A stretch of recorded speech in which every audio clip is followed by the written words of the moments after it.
अस्सलाम वालेकुम नाज़रीन, मैं हूं आपकी होस्ट नादिया शेख और मेरे साथ इस वक्त मौजूद है स्टूडियोज़ में डॉक्टर जावेद, जो कि एसोसिएट प्रोफेसर मेडिसिन है और बहुत ही काबिल डायबिटोलॉजिस्ट हैं और साथ ही एंडोक्रिनोलॉजी के माहिर भी हैं। डॉक्टर साहब को सलाम कहते हैं। अस्सलाम वालेकुम डॉक्टर साहब। डॉक्टर साहब कैसे हैं आप? अल्हम्दुलिल्लाह फाइन। आज का हमारा टॉपिक हाइपरटेंशन एंड डायबिटीज़, लेकिन मेरा एक फर्स्ट क्वेश्चन आपसे है जो कि आप बताएंगे कि ASCVD से क्या मुराद है? ASCVD का लफ्ज़ आप अक्सर पढ़ते हैं जब डायबिटीज़ के बारे में पढ़ रहे होते हैं या हाइपरटेंशन के बारे में। ASCVD का मतलब होता है एथेरोस्क्लेरोटिक कार्डियोवास्कुलर डिजीज़। ठीक है। इसका मतलब है इसमें 3 मेन कैटेगरीज आ जाएंगी। एक कोरोनरी आर्टरी डिजीज़, यानी जिसको दिल की बीमारी कहते हैं, दिल की शरीयानों की बीमारी, कोरोनरी आर्टरी डिजीज़। एक होता है सेरिब्रोवास्कुलर डिजीज़, जैसे हमारी जो खून की नालियाँ ब्रेन को जा रही हैं उनमें कोई क्लॉटिंग होती है या उनमें कोई रप्चर होता है तो उसको भी हम सेरिब्रोवास्कुलर डिजीज़ में कहेंगे। ठीक, वहाँ प्रॉब्लम होनी। और थर्ड होता है कि आपकी जो खून की नालियाँ पाँव की तरफ जा रही हैं तो वो उनमें ब्लॉकेज आ जाए। जी। इसको हम कहते हैं पेरिफेरल आर्टरी डिजीज़, जो बाद में डायबिटिक फुट को लीड करती है। हमने एक प्रोग्राम डायबिटिक फुट भी किया रिसेंटली, हमने बताया था कि डायबिटिक, हाँ, जिसमें जख्म हो जाता है, हमने लोगों को बताया था कि कैसे वो फुट की प्रिवेंशन कर सकते हैं। तो डायबिटीज़ में जो कि फुट की अहमियत भी बहुत ज़्यादा। तो 3 मेन आर्गन्स हो गए, ब्रेन को जाने वाली सप्लाई, जो सप्लाई आपकी हार्ट को जा रही है और जो सप्लाई आपके पैर को जा रही है। ठीक है, ये ब्लड सप्लाई की बात कर रहा हूँ। ठीक है, ठीक है। तो अगर इन तीनों ब्लड सप्लाईज में किसी एक में भी कोई प्रॉब्लम ऐसी है जिसकी वजह एथेरोस्क्लेरोसिस हो। अब एथेरोस्क्लेरोसिस क्या होती है? आजकल बड़ा ये हार्ट इश्यू है, मीडिया पे बड़ी डिस्कशन हो रही है कोरोनरी आर्टरी और एथेरोस्क्लेरोसिस के ऊपर। तो एथेरोस्क्लेरोसिस ऐसी बीमारी है जिसमें खून की नालियों में डिपॉजिट्स बन जाते हैं कोलेस्ट्रॉल के और कैल्शियम के, यानी वहाँ पे क्लॉट्स बन जाते हैं, ब्लॉक्स बन जाते हैं जो नाली को अल्टीमेटली बंद कर देते हैं। ठीक है, तो इसको हम एथेरोस्क्लेरोसिस कहते हैं। जब आप पैदा होते हैं तो मिनिमल एथेरोस्क्लेरोसिस होती है। जब आप आपकी तरह 20-25 साल के हो जाते हैं तो फिर दरमियान में आती बात, हाँ, मामला खराब जब मामला 50 पे से क्रॉस कर जाते हैं तो फिर मामला और ख़राब हो जाते हैं, नाली और करीब उसके अंदर प्लाक्स बड़े हो जाते हैं। तो विद द एज फैक्टर भी एक इसमें फैक्टर है जो उसका एथेरोस्क्लेरोसिस को जन्म देता है। बाकी फैक्टर्स में डायबिटीज़ है, ब्लड प्रेशर है, या कोलेस्ट्रॉल की डिस्टर्बेंसेज है, हमारा स्ट्रेस से भरा हुआ लाइफस्टाइल है, हमारे खाने और ख्वाबे उसमें और साथ हमारा ओवरऑल सिस्टम भी जो है वो कमज़ोर हो, ओवरऑल जो नेगेटिविटी है वो भी इसको कंट्रीब्यूट करती है। कहने का मतलब ये है कि अगर आप हेल्दी लाइफस्टाइल में नहीं अपना रहे तो एथेरोस्क्लेरोसिस ज़्यादा होने का चांस है। ठीक है, तो उसकी वजह से एथेरोस्क्लेरोसिस की वजह से जो बीमारी जन्म लेगी उसको हम कहेंगे एथेरोस्क्लेरोटिक कार्डियोवास्कुलर डिजीज़। उनके जो मेन मेजर रिस्क फैक्टर है उसमें डायबिटीज़ एंड हाइपरटेंशन शामिल है।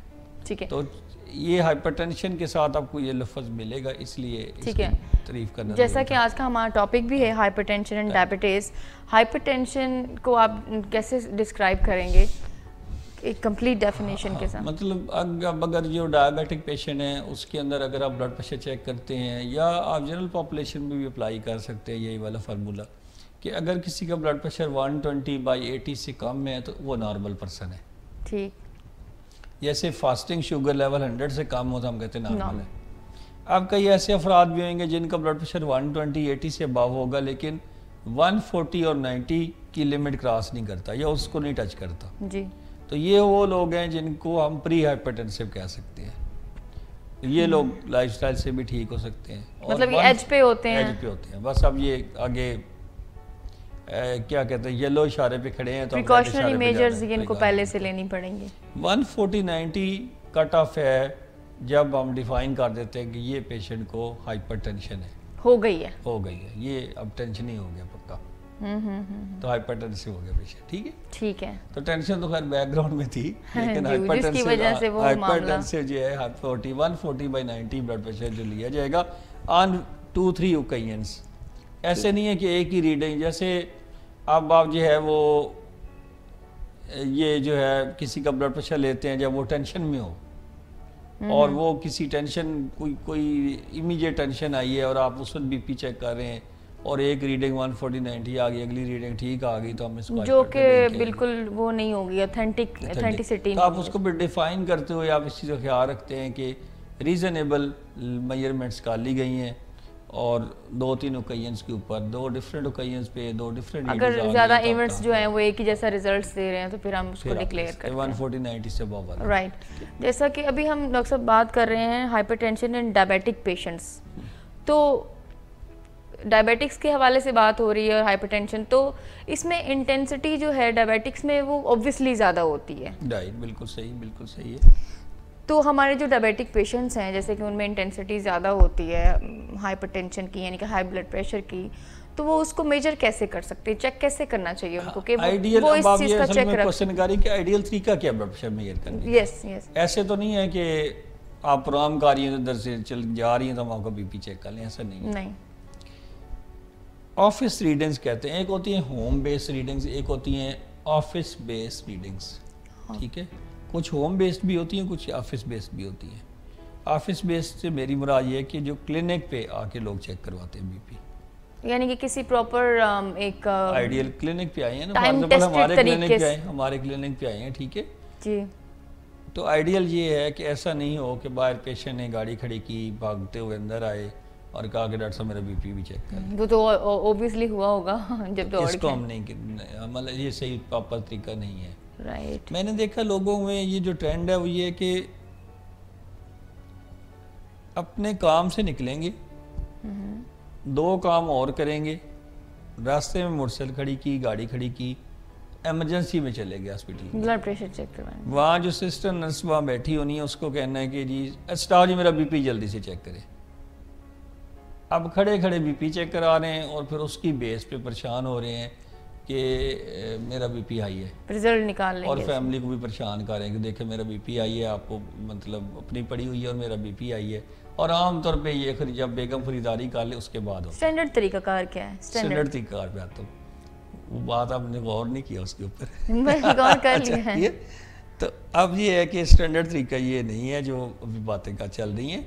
स्टैंडर्ड ये है कि पेशेंट ऑफिस सिटिंग में आ जाए, 5 मिनट काम सुकून से बैठे और अपना फिर बीपी चेक करवाए। ठीक है। और बीपी चेक करने के लिए उसको जैसे चेयर पे हम स्टूल पे बिठाते हैं वैसे बैठना चाहिए, और जिस साइड से बीपी चेक कर रहे हैं उसको कोई हार्ट के लेवल पे ला के उसको सपोर्ट करना चाहिए। आमतौर पे लोग टेबल पे ऐसे रख लेते हैं और उसके साथ में बीपी मैयर होना चाहिए, और ये आइडियल तरीका। उससे पहले पेशेंट ने अगर वॉशरूम जाना था यूरिन के वगैरह के लिए तो वो अपना वॉशरूम होके वापस आके करवाई चेक। ठीक है, दिस इज आइडियल मेथड। अच्छा, घर में अगर उसने चेक करना है तो घर में फिर अपने सिस्टम रख सकते हैं, या कई दफ़ा एक डिवाइस होती है उसको कहते हैं ambulatory blood pressure monitoring, Holter monitoring. घर में जो ऑल्टर डिफरेंट होता है, एम्बुलेटरी बीपी डिफरेंट होता है।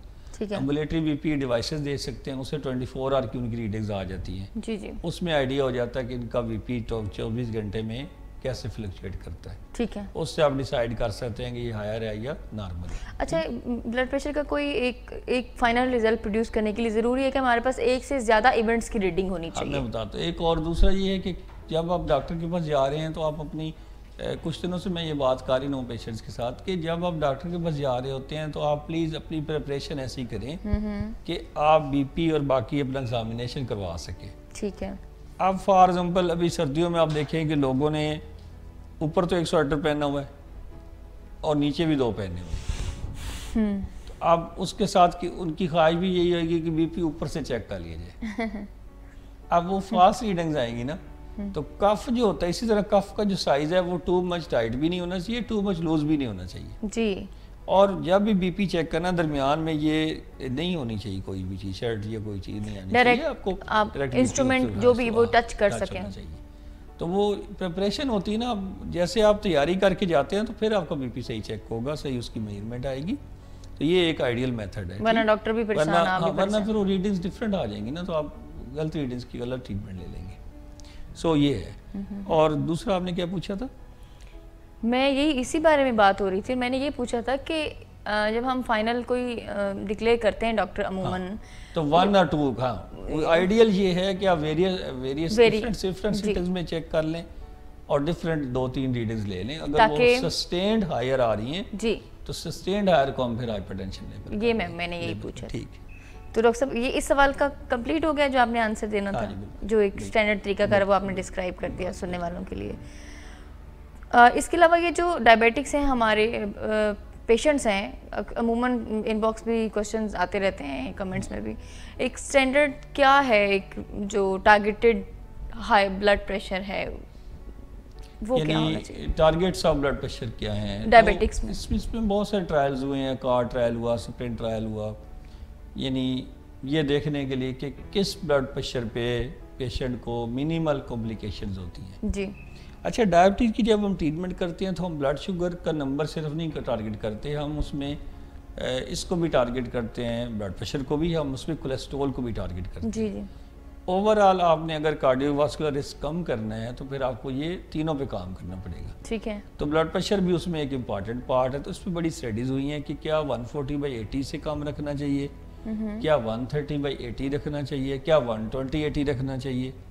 अच्छा, जो मैक्सिमम स्टडीज़ फेवर करती है ना, वो कहती है कि 140 और 80 से कम रखें उन लोगों का जिनमें कार्डियोवास्कुलर रिस्क ज़रा कम है जी, और जिनमें ज़रा कार्डियोवास्कुलर रिस्क ज़्यादा है, जिनके अंदर हार्ट डिजीज़ फैमिली हिस्ट्री है, जिनकी फैमिली है, जिनको बाकी रिस्क फैक्टर ज़्यादा हैं, उनका ब्लड प्रेशर 130 और 80 से कम रखें। राइट। या जैसे कुछ पेशेंट्स हैं उनको किडनी डिजीज शुरू हो जाती है, एल्ब्यूमिन यूरिया शुरू हो जाता है, तो उनके बारे में रिकमेंडेड ये है कि 130/80 से कम रखें। ठीक है। कुछ ऐसी भी स्टडीज आई थी जिनमें 120/80 से कम रखने का कोई एडेड बेनिफिट नहीं था डायबिटिक पेशेंट्स में। ठीक है। In general, we can say that the blood pressure should be less than 140/80 and it should be less than 130/80 if you are at higher risk of heart disease. High risk कैसे हो सकता है? अगर आपकी family में पहले से patient है, जी जी। अगर आप ऑलरेडी आपको किडनी का भी कुछ प्रॉब्लम चल रहा है, एल्ब्यूमिन यूरिया भी आ रहा है, तो ऐसे पेशेंट जिनका रिस्क ज़्यादा हो जाता है, जो साथ में कोलेस्ट्रॉल भी डिस्टर्ब्ड है, तो उनका 130/80 से कम रखना ज़्यादा बेनिफिशियल है। डॉक्टर साहब, ऐसा है कि मतलब जैसे पाकिस्तान के लोगों का जो बायोलॉजिकल या फिज़िकल नीड्स जैसे डिफरेंट हैं, यानी कि अपीयरेंस की बात अगर मैं कर लूँ, जैसे हाइट कुछ लोगों की ज़्यादा है, कम है, फिज़िक डिफरेंट है, तो उस हिसाब से भी ये वेरी करता है। एज के साथ भी करेगा, क्रोनिसिटी ऑफ डिजीज़ के साथ भी करेगा, आपको साथ में क्रॉनिक रीनल फेलियर है नहीं है, इस हिसाब से टारगेट्स डिफरेंट हो सकते हैं, डिफरेंट हो सकते हैं। तो आप इसी तरह से आप ये भी देखते हैं कि आपका जो पेशेंट है वो उसकी क्वालिटी ऑफ लाइफ क्या है। ऐसा तो नहीं है कि लो बीपी से उसको जिनकी भी अटैक्स हो जाएंगे और उसको कोई संभालेगा ही नहीं, या डिजीनेस हो जाएगी या प्रॉब्लम हो जाएगी तो उसको कोई जाके मैनेज नहीं करेगा। तो आपको ये सारी चीज़ें इनको सारियों को ज़हन में रख के आपने एक टारगेट डिसाइड करना होता है, लेकिन इन जनरल मैंने बताया टारगेट 140 और 80 से कम है। ठीक है, ये एप्लीकेबल है, मतलब ये एवरी ग्रुप और ऑल इंडिविजुअल्स पे एप्लीकेबल। ठीक है। अभी बात क्योंकि ब्लड प्रेशर को कंट्रोल करने की हो रही है डायबिटिक्स में, या फिर अदर्स की भी अगर हम बात भी कर लें, अगर जो एच पे हैं लोग, प्री डायबिटिक्स हैं या नहीं हैं बिल्कुल भी, क्योंकि हाइपरटेंशन की बात हो रही है, तो वो क्योंकि किसी भी एज में हो सकता है, किसी भी जेंडर में हो सकता है, तो मेडिकेशंस तो ऑब्वियसली ट्रीटमेंट्स तो होंगे इसके मेडिकल में सारे उसके जो भी सॉल्यूशंस हैं, लेकिन क्या लाइफस्टाइल चेंजेस इस पे इफेक्ट करती हैं? जरूरी कितनी ज़रूरी फर्क डालती हैं? और जो लाइफस्टाइल चेंजेस हैं, मैं जैसे 120/80 से अबव ब्लड प्रेशर है, एलिवेटेड ब्लड प्रेशर है, लेकिन 140/90 से कम है, तो उनका तो ट्रीटमेंट ही लाइफस्टाइल चेंजेस है जी। तो लाइफस्टाइल चेंजेस में आप क्या क्या करना चाहेंगे? एक तो 30 मिनट वॉक है, राइट, 30 मिनट डेली वॉक करें, 5 टाइम्स अ वीक ज़रूर करें, 150 minutes per week. Second, salt intake अपनी रेस्ट्रिक्ट करें।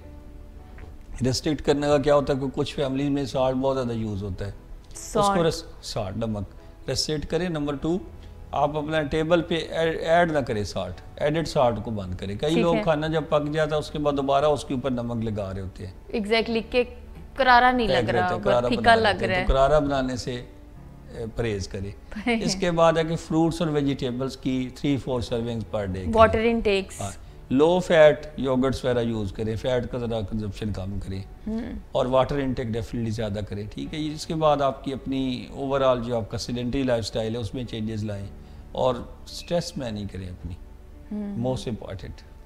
ठीक, पेन किलर्स अगर आप ले रहे हैं तो उनको ज़रा चेंज करा लें अपने डॉक्टर से, या उनकी कंजप्शन कम करें। ठीक है, बहुत सारे लोग पेन किलर्स ले रहे हैं तो उससे ब्लड प्रेशर बढ़ रहा होता है। ठीक है। डॉक्टर साहब, अभी आपने एक्सरसाइज की बात की है, डेली करनी चाहिए 5 days a week, तो क्या सिर्फ एक्सरसाइज वॉक की बात की आपने, सिर्फ वॉक से गुजारा हो सकता है या फिर स्पेसिफिकली लोगों को जिम ज्वाइन करना चाहिए या हार्ड एक्सरसाइज करनी चाहिए? ऐसा तो हार्ड एंड फास्ट रूल है। वेट रिडक्शन की बात है ना असल में। अगर आप ओवर वेट अपना वेट रिड्यूस करेंगे तो ओवरऑल आपके ब्लड प्रेशर को इफेक्ट होगा, डायबिटीज भी बेहतर होगी और लिपिड्स कंट्रोल भी बेहतर, क्योंकि लाइफस्टाइल चेंजेस का मतलब है ओवरऑल अपना वैल्यू एडिशन। हाँ, तो अगर आप इस तरह के ओवर वेट है तो आपको जिम ज्वाइन कर लेना चाहिए, जिम का भी बेनिफिट होगा उसमें, बेनिफिट होगा। ठीक है, प्रेग्नेंट खवातीन जो हैं उनमें अगर ये प्रॉब्लम आती है, डायबिटिक्स हैं अगर या नहीं है, ये बड़ा इंपॉर्टेंट है कि डायबिटिक पेशेंट है, अब वो प्रेग्नेंट है, उसने ब्लड प्रेशर की दवाइयाँ भी ले रही है, तो उससे प्रेगनेंसी भी जाना, तो 2 चीज़ें उसने बहुत इंपॉर्टेंट रखनी चाहिए। जो मोस्ट कॉमन ड्रग्स हम यूज़ करते हैं ब्लड प्रेशर के लिए वो एसी इनहिबिटर ग्रुप्स हैं, जिसमें ये जेस्टेल आ जाती है, रेनिटेक आ जाती है आपकी, ये वेलसार्टन का साल्ट है, डायोवैन है, और कई नामों से मुख्तलिफ दवाइयाँ थी, वेल्टेक है, ये वो, तो ये सारी दवाइयाँ लोग ले रहे होते हैं ब्लड प्रेशर के लिए। ठीक है, तो ऐसे पेशेंट जो ये दवाइयाँ ले रहे हैं, जो ही प्रेगनेंसी उनको हो जाए कंफर्म, तो उसी वक्त वो ये दवाइयाँ चेंज कराएं, क्योंकि इनकी फीटल ट्रेटोजेनेसिटी का रिस्क है, बच्चों के ऊपर इफेक्ट आ सकता है। तो बेहतर तो ये होता है कि जब आप प्रेगनेंसी प्लान करें तो आप उस वक्त ही अपनी मेडिकेशन चेंज करवा लें। Right, number 1। नंबर 2, कुछ लोग जो डायबिटिक हाइपरटेंसिव होते हैं वो स्टैटिन भी ले रहे होते हैं, statin for the management of cholesterol. तो कोलेस्ट्रॉल की मैनेजमेंट के लिए जो लोग अपनी ड्रग्स यूज़ कर रहे हैं उनको चाहिए कि वो भी उसको फौरी तौर पर स्टॉप कर दें जब वो प्रेगनेंसी प्लान कर लें प्रोएक्टिवली, यानी कि ये जो डायबिटीज़ है बेसिकली इसमें आपको प्रोएक्टिव होना पड़ेगा। Very good. तो आज तो प्रोएक्टिवली ही सवाल भी कर रही हैं, तो प्रोएक्टिव होना चढ़ता है। प्रोएक्टिव होंगे तो वो स्टैटिन काम को बंद कर दें, एसी इनहिबिटर्स बंद कर दें और अल्टरनेटिव मेडिकेशन के इस्तेमाल करते हैं। अब प्रेगनेंसी में जो टारगेट्स होते हैं वो थोड़े डिफरेंट होते हैं। आपको 90 और 100 के दरमियान की लेवल होती है गुंजाइश ब्लड प्रेशर रखने की, और ऊपर वाला ब्लड प्रेशर 140 से कम रखना, 140 के अराउंड रखा जा सकता है। Thank you. बहुत शुक्रिया डॉक्टर साहब। नाजरीन, हम डॉक्टर साहब को इजाज़त देते हैं प्रोग्राम से, लेकिन डॉक्टर आसिफ शेख आपसे ज़रूर मुलाकात करेंगे डायबिटिक इंस्टीट्यूट पाकिस्तान कराची से। तब तक के लिए मुझे इजाज़त दीजिए। बिस्मिल्लाहिर्रहमानिर्रहीम। अस्सलाम वालेकुम नाजरीन, doctor Asif Ali Sheikh, consultant physician and diabetologist, diabetic institute Pakistan Karachi से मुखातिब हूँ। आज जो हम बात करेंगे वो करेंगे ओबेसिटी के ऊपर। ओबेसिटी और उसके हेल्थ हैज़र्ड्स क्या। एक्सेस बॉडी फैट को ओबेसिटी कहा जाता है। मेडिकल टर्मिनोलॉजी में हम इसको जो डिफ़ाइन करते हैं या कैटेगराइज करते हैं वो BMI के ऊपर करते हैं। BMI क्या होता है?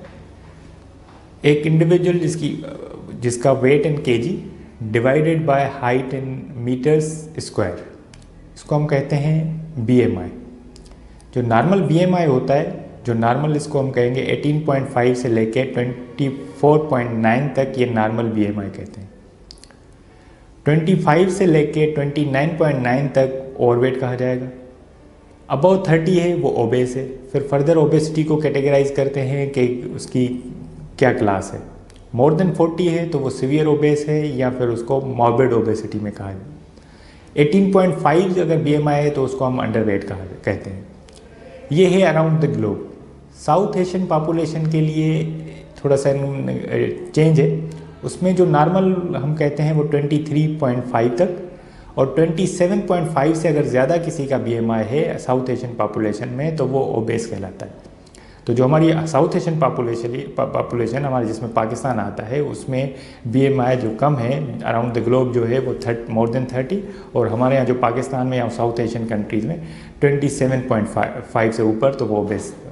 इसके अकॉर्डिंगली जो हमारी पॉपुलेशन है मोर देन 50 पॉपुलेशन पाकिस्तान की या तो ओवरवेट है या तो फिर ओबेस है। अब हम आते हैं कि ये इसकी रीजंस क्या है, ओबेसिटी होती क्यों है। ये जो इसमें जो ज़्यादातर जो फैक्टर्स हैं मोर देन 90% जितने ओबेस होते हैं उसमें होती है हेरिडिटी। उसमें मल्टीपल जीन्स हैं, अराउंड 5 जीन्स हैं जो कि रिस्पॉन्सिबल होती हैं ओबेसिटी के लिए। तो ज़्यादातर जो मेजॉरिटी केसेस होते हैं वो हेरिडिटी होती है। बाकी जो 10% आते हैं उसमें डिपेंड करता है कि हमारे जो है वो ईटिंग बिहेवियर कैसा है। अगर जो ऐसे इंडिविजुअल्स होते हैं जिनकी जो नॉर्मल कैलोरिक रिक्वायरमेंट है उससे अगर एक्सेस अगर कैलोरीज लेता है तो उसमें चांसेस होते हैं कि वो ओबेसिटी हो जाए। या ऐसे इंडिविजुअल्स जिनका सेडेंटरी लाइफ स्टाइल है, तो जो मल्टी फैक्टर्स इन्वॉल्व करते हैं, ईटिंग बिहेवियर्स हो गए उनके, तो वो डिपेंड करता है कि उनके कैसे हैं और वो ओबेसिटी कराते हैं। एक सिर्फ हम जो है ओबेसिटी को कैटेगराइज बीएमआई पे के ऊपर नहीं करते, इसके एक दूसरे जो होते हैं, एक होती है सेंट्रल ओबेसिटी, एक होती है आपकी पेरिफेरल ओबेसिटी। तो जो हमने ज़्यादा जो स्टडीज़ की जाएगी उसमें ये देखा गया कि जो सेंट्रल ओबेसिटी है उसके हेल्थ हैजर्ड्स ज़्यादा है as compare to peripheral obesity. तो इसमें एक आप ओबेसिटी को क्लासीफाई बीएमआई के अलावा भी एक आप में जो ज़्यादा देखा जाता है वो देखा जाता है इंडिविजुअल की वेस्ट। अगर इंडिविजुअल किसी मेल की वेस्ट जो है 102 से ज़्यादा है तो वो ओबेस कहलाएगा, और फीमेल में अगर 88 सेंटीमीटर से ज़्यादा है तो वो ओबेस कहलाएगा। फिर दूसरा एक होता है रेशो देखा जाता है waist to hip circumference ratio, वो अगर 0.9 से ज़्यादा है मेल्स में तो वो ओबेस कहलाएगा, और अगर 0.85 से ज़्यादा फीमेल में है तो वो ओबेस कहलाती है। फिर एक आते हैं कि विजरल ओबेसिटी, जो कि हमारे विजरा होते हैं जैसे लिवर है उसमें फैट की डिपोजिशन, तो वो ज़्यादा है, उसके हेल्थ हैजर्ड्स हैं एज़ कम्पेयर टू जो नॉर्मल हमारी सेंट्रल ओबेसिटी हो गई या पेरिफेरल। तो जो विजरल ओबेसिटी है जैसे फैटी लिवर अगर किसी को हो जाता है तो उसके हेल्थ कॉन्सिक्वेंसेस, हेल्थ हैजर्ड्स ज़्यादा है। तो हेल्थ हैजर्ड्स क्या है ऐसे ओबेसिटी से? सबसे इंपॉर्टेंट ये होता है कि अगर ओबेसिटी हो तो उसमें टाइप 2 डायबिटीज़ मेलाइटिस जो होता है उसके चांसेस बढ़ जाते हैं, गाल स्टोन्स के चांसेस ज़्यादा बढ़ जाते हैं, एक डिजीज़ होती है स्लीप एपनिया सिंड्रोम, उसके चांसेस बढ़ जाते हैं, कुछ कैंसर्स हैं उसके भी चांसेस बढ़ जाते हैं जैसे कोलन हो गया, अगर बिफोर मेनोपॉज अगर ओबेस है तो उसमें ब्रेस्ट कैंसर के चांसेस हैं, अगर आफ्टर मेनोपॉज है तो इसमें एंडोमेट्रियल जो यूट्रस का कैंसर होता है उसके चांसेस बढ़ जाते हैं, किडनी के कैंसर के चांसेस बढ़ जाते हैं, कोलन के कैंसर के चांसेस बढ़ जाते हैं। अब हम आते हैं कि इसको हम ओबेसिटी को ट्रीट कैसे करें। देखिए, हम इसको ट्रीट करने के लिए जैसे हम डायबिटीज़ को अगर ट्रीट करते हैं तो उसमें एक पहली जो चीज़ होती है वो होता है डाइट और एक्सरसाइज। ओबेसिटी को ट्रीट करने के लिए पहली जो स्टेप होता है वो एक तो डाइट होती है, दूसरा एक्सरसाइज होगी। तो डाइट क्या है? हाइपोकैलोरिक डाइट्स हम इनमें रिकमेंड करते हैं कि नॉर्मल जो उनकी कैलोरिक रिक्वायरमेंट है उससे वो इंडिविजुअल कम कैलोरीज लेगा। जो एक लो कैलोरिक डाइट भी हम रिकमेंड करते हैं अराउंड, किसी में अगर ज़्यादा वेट लूज़ करना है तो 800 to 1000 kilo calories per day भी हम रिकमेंड करते हैं। ठीक है, इसमें जो दूसरे कार्ब्स की या फैट्स की कंपोजिशन है वो वही रहती है, मगर उसमें सिलेक्शन आ जाती है जिसमें लो कैलोरीज हमें मिले, डिलेड एब्जॉर्प्शन हो, ऐसे फूड्स फाइबर डाइट है। फिर उसके बाद हमारी जो आती है वो होती है एरोबिक एक्सरसाइजेस, जिसमें एटलीस्ट 30 मिनट्स पर डे जो है वो ब्रिस्क वॉक है। ब्रिस्क वॉक से ज़्यादा जो होती है मॉडरेट एक्सरसाइज हम रिकमेंड करते हैं। अगर इससे बेहतर ये होता है कि अगर स्विमिंग जो आती है वो हैवी एक्सर्शन में आती है, तो सबसे ज़्यादा जो बेस्ट एक्सरसाइज होती है वो स्विमिंग होती है। उसके बाद जो मॉडरेट एक्सरसाइज में आती है उसमें ब्रिस्क वॉक जिसमें होती है 120 स्टेप्स पर मिनट, या उसके अलावा साइकिलिंग जो आती है वो मॉडरेट एक्सरसाइज में, तो एटलीस्ट 30 मिनट्स पर डे ये हम रिकमेंड करते हैं। इसके ऊपर अगर पेशेंट कंसिस्टेंट आता है और उसमें अगर 2 पाउंड्स पर वीक अगर वो पेशेंट जो है वो इन दोनों एक्सरसाइज और डाइट से वो अपने रिड्यूस करता है, तो उसमें फिर हम जो थर्ड स्टेप पे आते हैं वो उसमें मेडिसिन आते हैं। मेडिसिन डिफरेंट तरह की होती हैं, एक तो होती है जो कि एपेटाइट को कम करती हैं, अर्ली सेटाइटी करा लेती हैं, या दूसरी जो कि एब्जॉर्प्शन, गट से एब्जॉर्प्शन को कम करती हैं, जिसमें हमारे पास कॉमन जो ड्रग आती है ओर्ली स्टेट के नाम से, ओर्ली स्टेट है जो कि हम विथ मील देते हैं और उससे जो है एब्जॉर्प्शन फैट्स की उसकी कम हो जाती है। अगर कोई इंडिविजुअल जिसका जो मॉर्बिड ओबेसिटी में आता है, मोर देन 40 जिसका BMI है, या कोई जो है जिसको कोई कॉम्प्लिकेशंस हैं और उसका जो वेट है वो जो BMI है मोर देन 35 है, तो उसको हम सर्जरी के लिए रिकमेंड करते हैं। डिफरेंट तरह की सर्जरीज होती हैं जिसमें एक लाइपोसक्शन होती है, बेरियाटिक सर्जरी होती है, स्लीव गैस्ट्रिक्टोमी होती है, वो उनमें इंडिविजुअल्स में जो कि कॉम्प्लिकेशन के साथ हो और BMI मोर देन 35 हो, या वो जो मॉर्बिड ओबेसिटी में आते हैं 40 जिसका BMI मोर देन 40। तो आज के लिए इतना ही। Doctor Asif Ali Sheikh, consultant physician diabetologist, diabetic institute Pakistan, Nazimabad से कराची से आज मुखातिब था। खुदा। वेलकम बैक नाजरीन, डॉक्टर आसिफ शेख आपसे बातचीत कर रहे थे। इस वक्त प्रोग्राम का वक्त ख़त्म हो जाता है, अगले हफ्ते आपकी खिदमत में दोबारा हाजिर होंगे। इजाज़त दीजिए, अल्लाह हाफ़िज़।